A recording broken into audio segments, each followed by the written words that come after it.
भयानक जंगल में साधु और आत्मा की कथा। बहुत समय पहले की बात है।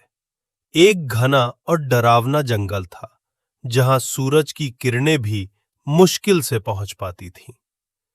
उसी जंगल के बीचों बीच एक पुरानी झोपड़ी में एक बूढ़ा साधु रामदास वर्षों से एकांत जीवन जी रहा था। उसकी वही झोपड़ी उसका घर, तपस्या स्थल और दुनिया थी। उस रात भयंकर तूफान आया।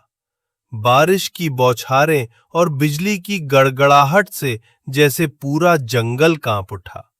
रामदास ने अपनी झोपड़ी का दरवाजा मजबूती से बंद कर लिया और दिए की धीमी लौ में मंत्र जपने लगा। तभी दरवाजे पर किसी ने जोर से दस्तक दी।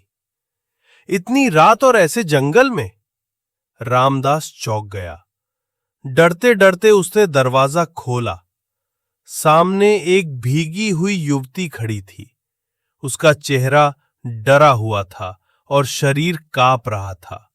उसने करुण स्वर में कहा, बाबा, मेरी रक्षा कीजिए।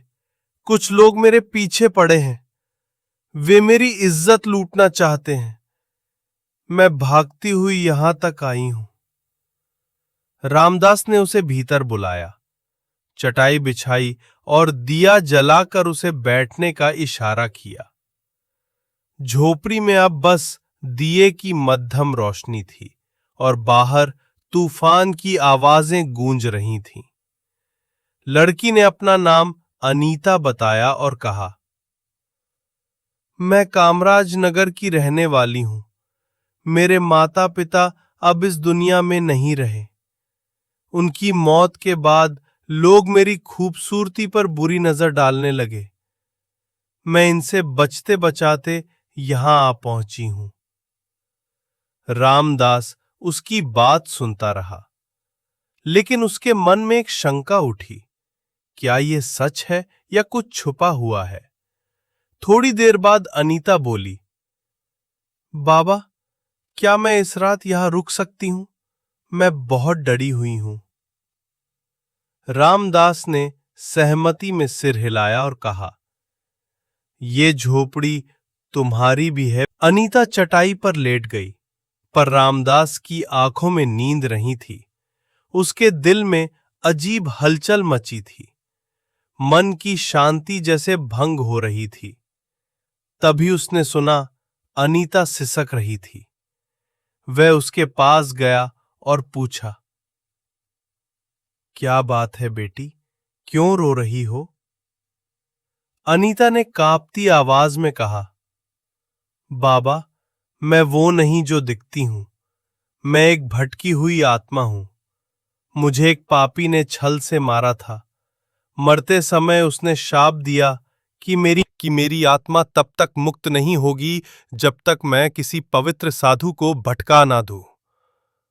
रामदास ये सुनकर सन्न रह गया। तभी झोपड़ी के बाहर एक डरावनी आवाज गूंजी। एक काला साया प्रकट हुआ। वो बोला, रामदास, अब तुम भी मेरे जाल में फंस चुके हो।